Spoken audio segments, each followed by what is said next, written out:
دنیا سنیت کا ایک عظیم مفسر محدث اپنے زمانے کا بہت بڑا فقیہ اعظم حضرت عبداللہ ابن مبارک رضی اللہ تعالیٰ عنہ علماء پڑھے لکھے لوگ جانتے ہیں. آپ فرماتے ہیں میرا طریقہ یہ تھا کہ میرا طریقہ یہ تھا کہ میں 1 سال حج کرتا، 1 سال جہاد میں رہتا، 1 سال میں تجارت کرتا، اور تیسرا سال جب میری تجارت کی باری آتی اور اس سے منافع اور مال و منال کماتا تو اپنے شاگردوں پر خرچ کرتا، اپنے زمانے کے علماء پر خرچ کرتا، ہم اصل فقیہوں پر خرچ کرتا. تو جب میری باری حج کی آئی تو میں حج کے لیے چلا گیا. مختصر میں عرض کروں، وقت کم ہے، میں حج کے لیے گیا. جب حج کرنے کے بعد فارغ ہوا تو ایک دن صحن کعبہ میں لیٹا. صحن کعبہ میں لیٹا تھا، میری آنکھیں نیم خوابی کی حالت میں تھی، کان کھلے ہوئے تھے. میں دیکھ رہا ہوں کہ آسمان سے 2 فرشتے اترے، وہ دونوں آپس میں باتیں کر رہے ہیں. باتیں کرتے ہوئے ایک نے دوسرے سے کہا اس سال کتنے لوگوں نے حج کیا؟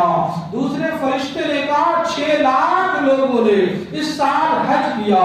پھر فرشتے نے پلٹ کر پوچھا کتنے لوگوں کا حج قبول ہوا اور کتنے کا مردود ہو گیا، نہ مقبول ہو گیا؟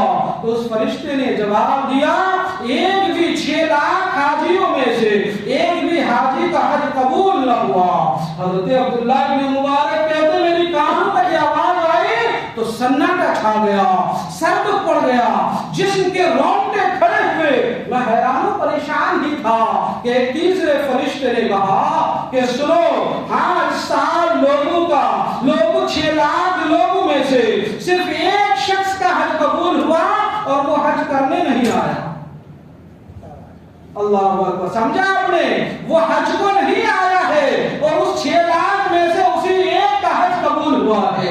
اب آپ کو تعجب ہوا ہوگا نا، حج کو آیا ہی نہیں اور 6 لاکھ میں اسی ایک بندے کا حج قبول ہوا، اور اسی ایک بندے کے صدقے میں اللہ نے 6 لاکھ حاجیوں کو معاف کر دیا. سبحان اللہ، ان کے حج کو قبول کر دیا.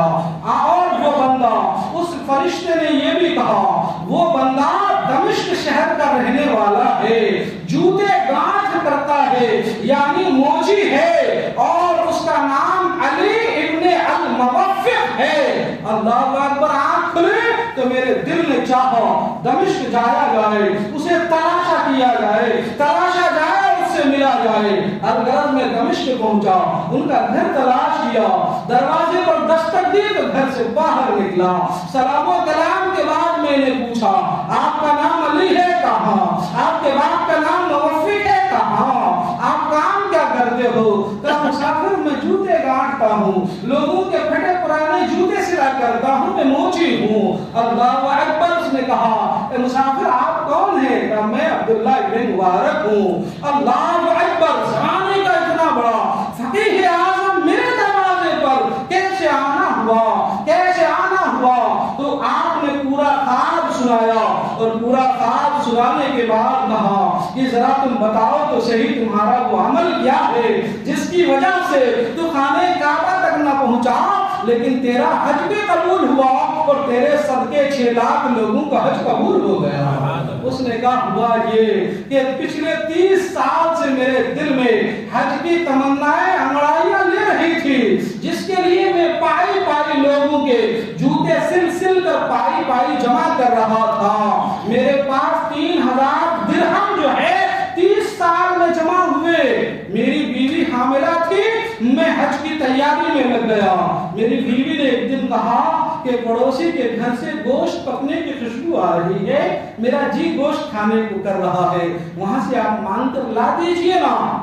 بیوی کے کہنے پر پڑوسی کے گھر گیا، پڑوسی سے کہا آپ کے گھر گوشت پک رہا ہے؟ کہاں پک تو رہا ہے.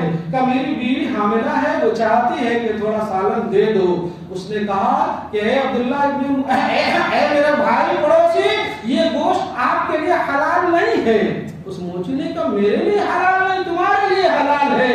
تو اس نے کہا کہ اصل میں حال یہ ہے کہ 3 دن سے میرے بچے فاقے سے فاقے پر ہیں، کچھ کھایا نہیں، بچوں کی تڑپ دیکھی نہیں گئی. تو میں راستے سے گزر رہا تھا، ایک مرا ہوا جانور دیکھا تو اس مردار کا گوشت کاٹ کے لا کر دیا ہوں بچوں کو، وہی پک رہا ہے، اس لیے کہ میرے بچے مضطر ہو چکے ہیں، اور قرآن میں مستقبل کے لیے حرام کھانا بھی کچھ وقت کے لیے حرام ہو جایا کرتا ہے۔ یہ ہمارا حال ہے۔ اس موچی نے کہا میں نے اپنی جان ٹھوکی اور کہا ایک بدبخت تو حج کو جانا چاہتا ہے اور تمہارا پڑوسی جو ہے مردار کھانے پر مجبور ہو رہا ہے، اے پروردگار عالم مجھے معاف کر دینا، میرے پڑوسی کا یہ حال ہے اور میں حج کو جانا چاہتا ہوں۔ میں نے وہ 30,000 وہ جو ہے 3,000 درہم اٹھائے اور اپنے پڑوسی کو دے دیا اور کہا اس سے اپنی ضروریات پورا کرو اور حلال طریقے سے اپنے بچوں کو کھلاؤ، بس یہی میرا عمل ہے۔